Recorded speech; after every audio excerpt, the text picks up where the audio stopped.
তোমরা ভাবছো যে ভিডিও শুরুতে হঠাৎ মাত্র তোমাদের এইসব কি দেখাচ্ছে, না না এইসব কিছুই দেখাচ্ছি না, দেখাবো অন্য কিছু। তো ফার্স্ট আমি আজকের এখান থেকেই ভিডিওটা স্টার্ট করছি, তার কারণ বাড়ি থেকে করা হয়নি। তো শেষে সাগরিকার কিছু কথা বলবো তোমাদের সাথে। আর তোমরা জানো এই আইব্রোটা শেভ করার পরে আমাকে কত সুন্দর না দেখতেই লাগবে। ও মা গো টুরু লাভ।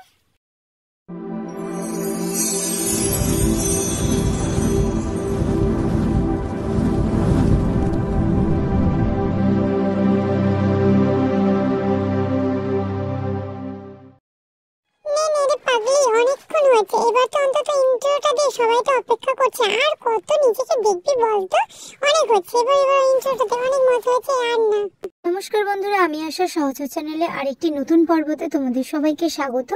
আশা করছি তোমরা সবাই ভালো আছো, আমিও খুব ভালো আছি। অনেকক্ষণ তোমাদের সাথে মজা করলাম, তো তারপরে একদম ইন্ট্রোটা দিচ্ছি। তো যাই হোক, আমাকে দেখে তোমরা বুঝতেই পারছো যে আমি একদম রেডি, আর রেডি হয়েছি কোথাও একটা যাব বলে। আর কোথায় যাব, এত আনন্দ কেন বলো তো, আমি তোমাদের সবটাই বলবো। তার কারণ হচ্ছে 25শে ডিসেম্বর গেল, বাড়িতে কেক বানালাম, মোটামুটি যাই হোক করে হয়েছে। তো তারপরে একটু বাড়ির পাশে দিদারা মাছ ধরেছিল, সেটাও তোমাদের সাথে শেয়ার করেছি। তারপর আমার মামার বাড়ি বোন আছে, আমার মাসির মেয়ে, তো আমাকে অনেকদিন ধরে ফোন করে ডাকছিল যে আয় দিদি এসে একটু ঘুরে যা, আমাদের বাড়ির পাশে বড় করে হচ্ছে বড়দিনের মেলা হয়। বোনের ফোন পাওয়ার সাথে সাথে কিন্তু আমার মনে প্রচণ্ড আনন্দ হয়েছে যে আমি আবার আগের বছরের মতো এবছরও মামার বাড়ি যাব, সবার সাথে মজা করে আনন্দ করে মেলাতে যাব, মেলাতে গিয়ে খেলাধুলো করব। আর আমি সত্যি কথা বলতে প্রত্যেক বছর কিন্তু খেলাধুলো করেছি, এবছরও ইচ্ছে আছে খেলাধুলো করার। মামার বাড়ির পাশে যে মেলাটা হয় না, ওই বড়দিনের মেলাতে বিকেলবেলা করে প্রচুর খেলা হয়। তো ভাবছি দেখে এবছরও খেলবো আর পুরস্কারও নিয়ে যাই। তো যাই হোক, আমি মামার বাড়ি যাবো বলে তো দেখো বেরিয়ে টেরিয়ে একদম চলে এসেছি। আর আমার সাথে আমার ভাইজিকে নিয়েছে, মানে ছুটকিকে। ও বললো যে ও যাবে বাড়ি থেকে একা একা, কি করবে বলছে, আমাসি আমি তোমার সাথে তোমার মামার বাড়ি যাব। আমি বললাম ঠিক আছে চল, দুজন মিলে একসাথে ঘুরে আসবো। তো রাস্তাতে বেরিয়ে ফার্স্ট একটু গেলাম আইব্রো শেভ করেই তারপরে রাস্তাতে একদম দাঁড়িয়ে তোমাদের সাথে কথা বলছি আর সবকিছু তোমাদের সাথে শেয়ার করব। আর আমার কিন্তু প্রচন্ড আনন্দ হচ্ছে, কারণ এত বছর পরে মামার বাড়ি যাচ্ছি, তো সেই জন্য তোমাদের সাথে সবকিছু শেয়ার করব। তোমরা তাই স্ক্রিপ্ট না করে শেষ পর্যন্ত ভিডিওটা দেখবে, আশা করছি ভালো লাগবে। আর তার কারণ যে আমাদের গ্রামীণ যে মেলা হয় সেগুলো তোমাদের আমি সবসময় ছোটোখাটো করে দেখিয়েছি, বেশ ভালো করে দেখাতে পারিনি, আজকে সেগুলো দেখাবো, তোমরা সম্পূর্ণ দেখো। আর যদি আমার চ্যানেলে নতুন হয়ে থাকো তাহলে কিন্তু অবশ্যই চ্যানেলটাকে সাবস্ক্রাইব করে আমাদের পাশে থেকো। আর তোমাদের সাহায্য ছাড়া তো আমি বড় হতে পারবো না, তাই তোমরা প্লিজ আমাকে একটু সাপোর্ট করো, যাতে আমি একটু এগোতে পারি, আমার স্বপ্ন পূরণ করতে পারি। পাখিরালা বাজারটা পেরিয়ে একদম ভেতরের রাস্তা থেকে যাচ্ছি, মেন রাস্তা থেকে একদম যাচ্ছি না, তার কারণ মেন রাস্তাটা এতটাই খারাপ হয়ে গেছে আর অনেকটা ঘুরে আসতে হবে। তো সেই জন্য মেন রাস্তা থেকে না গিয়ে আমরা দুইজন পাড়ার রাস্তা ধরে যাচ্ছি। আর দেখো চারপাশে মাঠটা দেখো, তোমাদের দেখাচ্ছি আর একটা অপরূপ দৃশ্য। সেই সোনালি ধানগুলো সব কেটে ফেলেছে, আর মাঠটা কিন্তু তবু দেখো সব সোনালি হয়ে আছে, কি সুন্দরই লাগছে না বলো। তো এই রাস্তা থেকে উঠবো আমরা এবার মেন রাস্তায়, মানে সোনাগার। তো ওখান থেকে যাবো তারপর মামার বাড়ি। আর মামার বাড়ি যাচ্ছি বলে মনে কিন্তু খুবই আনন্দ, বুঝতেই পারছো, মানে মামার বাড়ি আবদার মানে সবাই জানোই। তো চলো রাস্তায় উঠি, আর তোমরা কিন্তু সম্পূর্ণ দেখবে ভিডিওটা। আর বন্ধুরা তোমরা একটা জিনিস দেখো, যে মাঠে কিন্তু সোনালী ধান ওঠার সাথে সাথেই আবার কিন্তু চাষের কাজ শুরু হয়ে গেছে, দেখতেই পাচ্ছ মাঠে আবার চষা হয়ে গেছে, তলা ফেলা হয়ে গেছে, তলাও উঠে গেছে, মাঠে কাজ করছে। আর কিন্তু ছোট ছোট বাগানও হয়েছে। আর একটা কথা, সোনাগাতে যাচ্ছি আর সেই রাস্তাটা তোমাদেরকে দেখাবো না, এটা তো একদমই হবে না। মানে আমি যতবারই সোনাগাতে আসবো ততবারই এই ক্লিপটা আমি কখনোই বাদ দেবো না, কারণ এই জায়গাটা আমার খুব পছন্দের জায়গা, এই গাছগুলোর জায়গাটা খুবই সুন্দর লাগে। আর বুঝতেই পারছো মামার বাড়ি যাচ্ছি, মুখে তো একগাল হাসি। ফাইনালি মামার বাড়ির রাস্তায় নেমে গেছি। আর তোমরা তো এই রাস্তাটা চেনোই, আগেই তোমাদের আমি দেখিয়েছি। আর কি বলবো, ছুটকি একটু আগে অ্যাক্সিডেন্ট করতে থেকেছে, সবে সাইকেল চালানো শিখছে। তো কিরে এত সাউন্ড কমপ্লিট? ও ঠিক আছে, আমি যাচ্ছি। হ্যাঁ সবাই ভালো। হলো আমার ছোট্ট মামার বাড়ি। আর এই দেখো চুটকি হচ্ছে সাইকেল রাখছে এখানে, আমারও সাইকেল রেখে দিয়েছি। আর তোমাদের আমি দেখিয়ে দিলাম আমার মামার বাড়ি। আমাদের মামার বাড়ি ছোট্ট মধ্যবিত্ত মামার বাড়ি। তো যাই হোক, আমার খুব পছন্দের জায়গা। চলো এখন ভেতরে যাই। আর এই দেখো ভেতরে এসে ফার্স্টেই দেখাচ্ছে আমার ছোট মাসির মেয়েকে। আর এই হলো আমার দিদা। আর এদিকে ছুটকি তো আছে, ছুটকি দেখো হেসেই উড়িয়ে দিচ্ছে।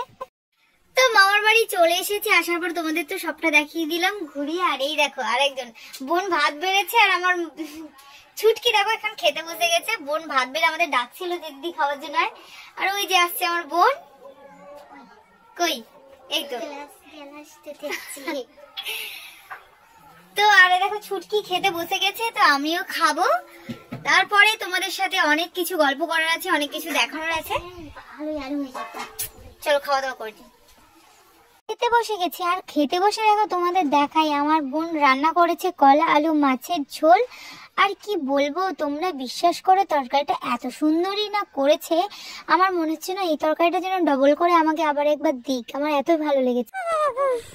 খাওয়া দাওয়া করে বেরিয়ে পড়লাম সব সখিনার দল একসাথে মেলার উদ্দেশ্যে। আর মেলায় যাওয়ার আগে আরেকজনের বাড়িতে যাব, সেটাও তোমাদেরকে দেখাবো। আর তোমরা তাকে অবশ্যই চেনো, তোমাদের চেনা মুখ আমার সাথে যে সবসময় থাকে তার বাড়ি। আর ক্যামেরার সামনে আমরা তো এরকমই সব সময় থাকি। আরে বাবা হ্যাঁ হ্যাঁ সুন্দরই লাগছে।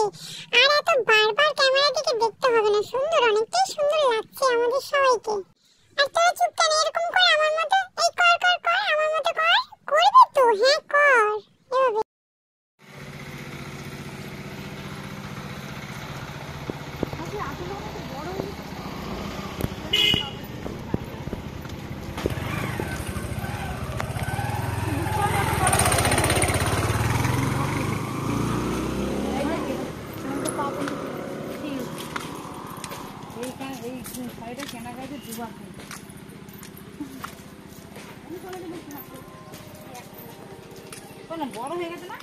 এই হলো সেই স্পেশাল মানুষ, যে মানুষের কথা আমি তোমাদের বলছিলাম যে মেলায় যাওয়ার পথে তোমাদেরকে দেখাবো। একে তোমরা সবাই কম বেশি চেনো, সাগরিকা, যে আমার সাথে সবসময় থাকে। তো তার বাড়িতে এলাম। আর তার বাড়ি বলতে আমি কি বলতে চাইছি আমি বুঝতেই পারছো। তোমরা ভাবছো যে তার বাড়ি তো ওখানে, এখানে কি করে তার বাড়ি, তো তোমরা সেটা পরে ঠিকই বুঝতে পারবে। তুমি জামাই ঘরে আসছো আর আইবনি, সেটা কখনো হয়? তুমি যেরকম শ্বশুর হও আমি সেরকম মাসির শ্বশুরই হোক। এসে দেখো পেঁপে খাচ্ছি, পেঁপে খুব সুন্দর, কালারটা দেখছে দারুণ, কিন্তু আমার তো দারুণ লাগে। কালারটা খাইলো কেউ খাবে ওর জন্য রাখি হবে।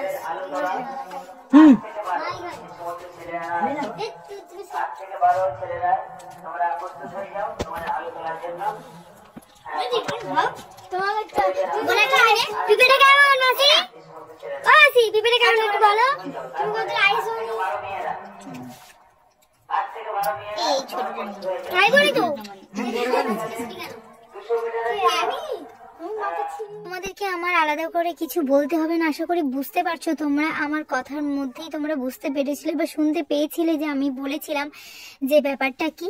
তো যাই হোক, ওদের সাথে আমি কথাবার্তা বলে মনটা খুব খারাপ হলো। আর কি বলবো, মেলার দিকে এখন যাচ্ছি, মাঠের দিকে যাব, গিয়ে একটু তোমাদেরকে খেলা টেলা দেখিয়ে বেশিক্ষণ থাকবো না, বাড়ি চলে আসবো। যাওয়ার পথে রাস্তাতে একটা ভালো জিনিস দেখতে পেলাম, ভাবলাম যে না এটা একদমই স্কিপ করব না। আর এইসব জিনিস তো তোমরা বেশি পছন্দ করো, তোমরা বেশি বেশি করে আমাকে কমেন্ট করো এইসব জিনিস দেখানোর জন্য। আর সেটা হলো এই যে দেখতে পাচ্ছ খেজুর গাছ থেকে কিভাবে খেজুরের রস সংগ্রহ করা হয়। দেখতেই পাচ্ছ খেজুর গাছের মাথার দিকে অনেকটা কেটে তারপরে একটা ড্রাম এভাবে বসিয়ে রেখেছে, আর ভেতর থেকে রস পড়ছে, ড্রামটা ভর্তি হবে। দেখতে পাচ্ছ হালকা হালকা করে, আমি তোমাদের দূর থেকেই ভিডিওটা করে দেখাচ্ছি। এই খেজুরের রসগুলো সব প্রত্যেকটা গাছ থেকে সব মানে ভর্তি যখন হয়ে যাবে সব নিয়ে যাবে, নিয়ে যাওয়ার পরে খেজুরের রসগুলোকে ভালো করে উনুনে জাল দিয়ে পাক করে খেজুর থেকে গুড় তৈরি হয় বা এমনি খেজুরের রস বিক্রি হয়। কারা কারা খেজুরের রস খেয়েছো বা খেতে পছন্দ করো অবশ্যই কিন্তু কমেন্ট করে জানাবে। আর এই দেখো তোমাদের সাথে কথা বলতে বলতে চলে আসলাম একদম মেলার কাছাকাছি। তো চলো গিয়ে এখন খেলাও দেখাবো। খেলা শুরু হয়ে গেছে, এসে দেখলাম এই খেলাটা হচ্ছে বন্ধু সন্ধান খেলা হচ্ছে, প্রচুর দৌড়াতে হয় এই খেলাটায়। তো ভাবছিলাম এসে খেলাটায় নামবো, কিন্তু তারপর ভাবলাম যে না, প্রচণ্ড কষ্ট হবে, ছুটতে হবে এতটা মাঠে পুরো, আর মাঠটা এত সমান কি আর বলবো, পুরো এবড়ো খেবড়ো হয়ে আছে। তো সেই জন্য আমি আর নামলাম না ভয়ে। তো তাই তোমাদেরকে শুধু একটু দেখাচ্ছিলাম। দেখতে পাচ্ছ তোমরা যে কি প্রচণ্ড পরিমাণে ছেলেমেয়েগুলো সব ছুটছে, এত প্রচণ্ড কষ্ট হয় এদেরকে। আর এর খেলার নিয়মটা কি বলতো, মানে একটা মিউজিক চলবে, মিউজিক চললে যে যার সাথীর সাথে উল্টোভাবে ছুটবে। এবার মিউজিকটা যখন বন্ধ হবে ছুটে এসে হাত ধরতে হবে ঘুরে, মানে যে যেদিক থেকে ছুটছিল। তো যে লাস্ট যে সব জুটি লাস্ট বসবে তাদেরকেই আউট করা হবে। আর ওইদিকে কিন্তু দেখো বউদের একটা বেশ ইন্টারেস্টিং খেলা হচ্ছে। আর আমরা বেশিক্ষণ আর অপেক্ষা করলাম না, প্রচন্ড ঠান্ডা পড়ছে। তো সেই জন্য ভাবলাম যে না আর বেশি দেরি করবো না, সন্ধে হয়ে গেছে, তাই বাড়ি ফিরে যাচ্ছি। আর আমাদের দেখতে পাচ্ছ আমরা নড়ে নড়ে নড়ে নড়ে আসছি ফোন ঘাঁটতে ঘাঁটতে। তো এখন বাড়ি যাব, বাড়ি যাওয়ার পরে দেখি ইচ্ছে যদি হয় রাত্রির দিকে আসবো, না হলে আসবো না। এখন ইচ্ছের উপর নির্ভর করবে গিয়ে, কারণ এতটা ঠান্ডা, সন্ধে হয়ে গেছে। যাই হোক, মোটামুটি বাড়ির দিকে যাই, গিয়ে তোমাদেরকে তারপর সবটা দেখাবো। তারপরে দেখি যদি মেলায় এই ধরো ধরো ধরো আমার বোনকে ধরো, সবাই দেখে নাও, এটা আমার বোন, ছোট বোন। লজ্জা করেছি। দেখতে পেয়েছো ক্যামেরা অন থাকলে না এরা নিজেকে মনে করে একদম যেন সুন্দরী। আরে বাবা হ্যাঁ হ্যাঁ তোরা সুন্দরী সুন্দরী, এবার অন্তত নিয়ে কথা বল, শুধু শুধু নিজেকেই দেখিয়ে যাস না। যাই হোক বন্ধুরা, বাড়ি তো চলে এসেছি, এসে অনেক মজা করলাম। তারপরে দেখো তোমাদের মামার বাড়ি এখানে কিন্তু আমি সবকিছু ঘুরিয়ে ঘুরিয়ে দেখিয়েছি। আরও আমি কালকের ভিডিওটা কন্টিনিউ করব ভালো করে দেখানোর জন্য। আজকে তো আর মেলায় যাব না, এতটা ঠান্ডা, তোমাদের তো বললাম না, যদি মেলায় যাই তাহলে দেখাবো, নাহলে আর কিছু দেখাতে পারবো না। সেই জন্য আর তোমাদেরকে আর কিছু দেখাতে পারলাম না। তাই বন্ধুরা আজকের মতো তাহলে পর্বটা এখানেই শেষ করছি। কেমন লাগলো অবশ্যই জানিও। আর ভিডিওটা যদি ভালো লেগে থাকে তাহলে কিন্তু ভিডিওতে একটা লাইক করে দিও, আর অবশ্যই কমেন্ট করে দিও। আর কমেন্ট করে জানিও কিন্তু অবশ্যই যে কে কোথা থেকে বলছো। তাহলে দেখা হচ্ছে নেক্সট ভিডিওতে। ততক্ষণের জন্য তোমরা সবাই সুস্থ থাকো, ভালো থাকো, আর দেখতে থাকো সহচর। টাটা। তুই আমার মতো একটু টাটা কর এইভাবে।